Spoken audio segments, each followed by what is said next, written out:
I was a runner, like in my early youngness, like age of 12, 13. I really love to run. I still like to run. But once I went to this race, duathlon, and we rent a bike. Well, my dad rent a bike.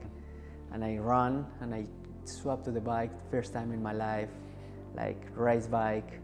And I just went and I just loved that feeling. And I still love in that one, like the speed you can go just for your own, the wind, the heart rate just go coming up and the little climbs there, and I still feeling that, and I just went in love of cycling. I finished that race and I say to my dad, I don't want to be a runner anymore, I want to be a bike rider. I think it's just because of that. In my family we have a lot of sport influence from my dad. He loved cycling and always we had bicycles in the house and we watching the races. We went down for support these guys in the Vuelta, Colombia. And yeah, I was a runner, but after that I just swapped to cycling and make everything easier. So yeah, I just love the sensation and it's pretty good, and I still like it and I still love it. Sometimes I hate it like everybody of us, but I still getting in love many times when I went back to the bike. At the beginning it's like a game and you just go there and you go with your mates and these little races or local races, and yeah, you're dreaming about to be a pro, but also seeing so far. And yeah, you start working for that and step by step you are like getting closer, but you're still far. But in one point in under 23, when I start join the Colombian selection for be part of the Tour de l'Avenir, I start believe it. I can do this for professional, for real, and that can change my life. I should say it's not a victory, it's a crash I had in 2013. I almost died, and that is the key point of my career, which everything can fall down or go to be my dreams come true. And I had a rough year all that season, and I had many support from my family, for my team in that period.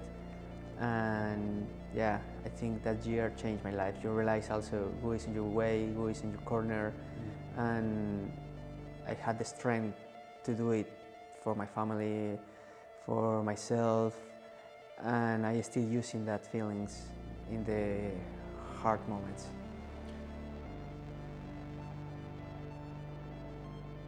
It's an internal motivation. It's like I also holding this weight I don't need to hold in that moment. I realize that right now, but in that moment my family depends on me and the money I make it.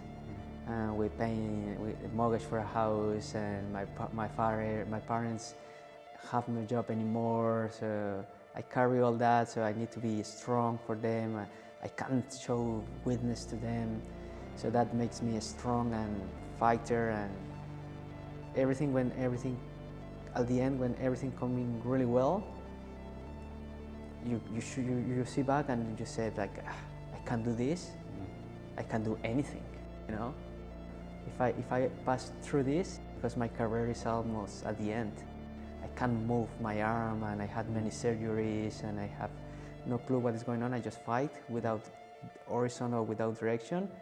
And when I pass through this, like I'm almost invincible, you know? So a bike race is like nothing in comparison to that. I was one of the kids or the childs.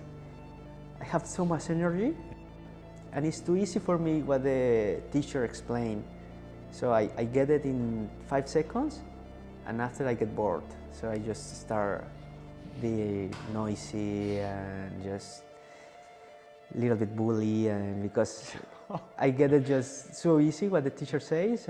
I never do a homework, but when the quiz came, it's just so easy for me. Oh. So that type of person, like super annoying, like, you know, like.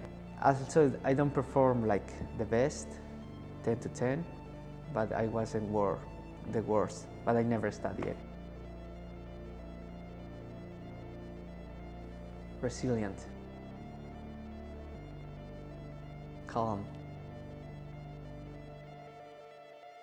All that aspects need to be on the way, always, but I prioritize performing. And after that, like ergonomic, comfort, design, I don't care. But first one is performing, and after that, the others. But if it's performing and it's not really ergonomic, but it's performing better, I go to the performing better, you know? I prioritize that one. If the others came, it's okay. If don't, sad for me.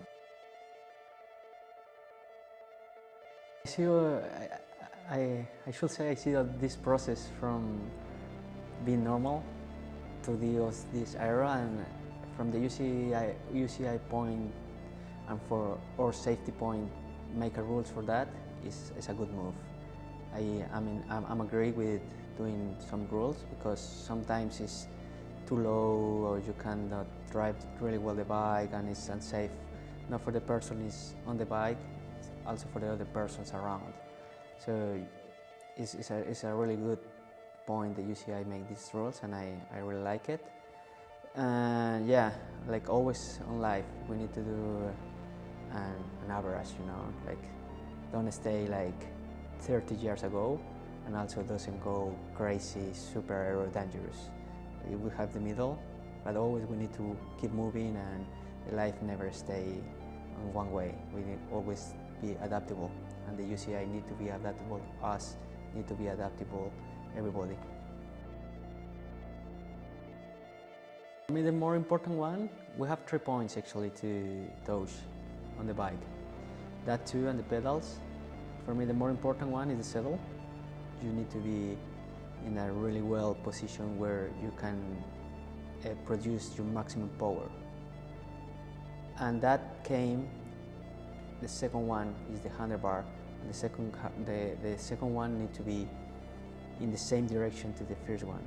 Need to be in the best way where you put the hands for you can produce your maximum power. We are talking here about professional athletes, so we are talking here about performing. So yeah, sometimes the saddles are tiny, small, you have this rush sometimes and hard, but if it's that way you're performing better, you need to take it in that one. And after the handlebar. So both are really, really important, and the professional athletes need to prioritize that once. For other people, it's more better the comfort, and they can go a little bit higher even if they don't produce the same power. But for us, it's pretty important these two, and I'm really picky to having always the same position in the saddle and in the handbar all season through. I try don't move it, so I can habituate my body for that.